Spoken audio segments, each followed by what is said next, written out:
I want you to look at this clip. What do you see? Most coaches will tell you he has bad technique. They'll tell him to go hit the ball against a wall for 1,000 reps. They are wasting his time. If you've ever felt like the ball is a brick and your foot is a wall, I have a hard truth for you. Your heavy touch is not a foot problem. It's a brain problem. While you're out there trying to fix your ankle lock, your nervous system is actually the one sabotaging you. If you're the player who looks silky in training but turns into a robot during a match where every touch feels stiff and panicky, you need to stop what you're doing and take notes. Today, I'm going to show you the difference between mechanical control and neural fluidity, and why the greatest players like Zidane and Bergkamp weren't just skilled, they were neurologically superior. The contrarian truth: thinking versus feeling.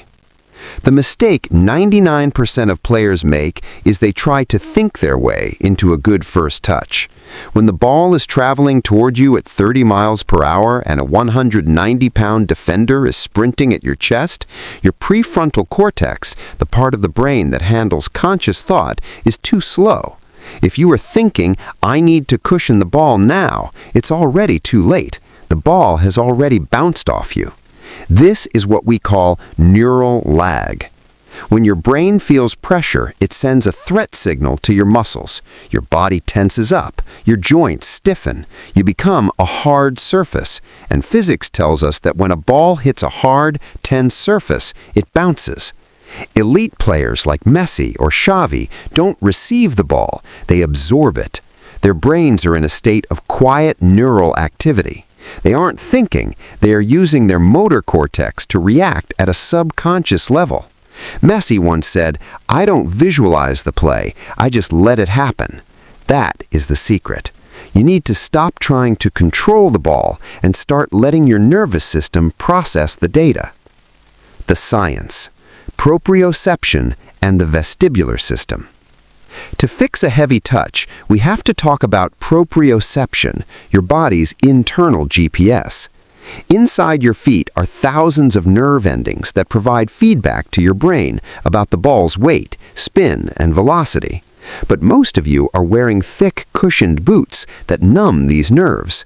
You're essentially trying to play the piano while wearing oven mitts. Your brain isn't getting enough data, so it panics and stiffens the muscles. Then there's your vestibular system, your internal balance. If your head is moving too much or your eyes are locked on the ball, your brain loses track of where your body is in space. This creates micro shakes in your muscles, making your touch inconsistent. Ever wonder why Neymar can juggle a ball while blindfolded? It's not a party trick, it's world-class proprioception. His brain knows exactly where the ball is without needing his eyes. The protocol: 3 steps to velvet instincts. We're going to rewire your brain with a 3-step neural activation protocol. Stop doing wall passes and do this instead. Step 1: the barefoot sensory reset. For 15 minutes a day, train barefoot on grass or sand.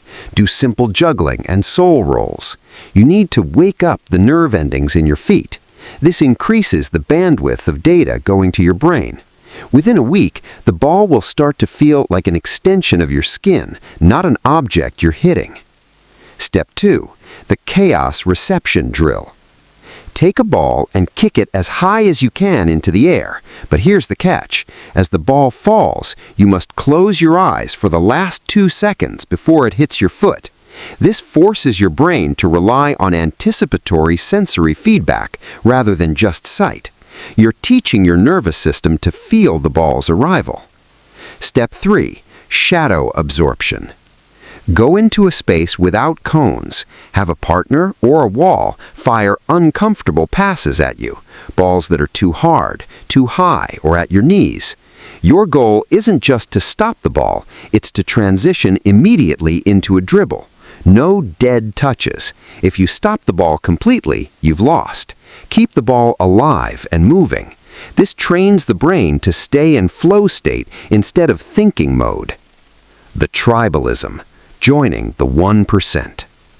If you've watched this far, you're already ahead of the 90% of players who scrolled past because this sounded too complicated.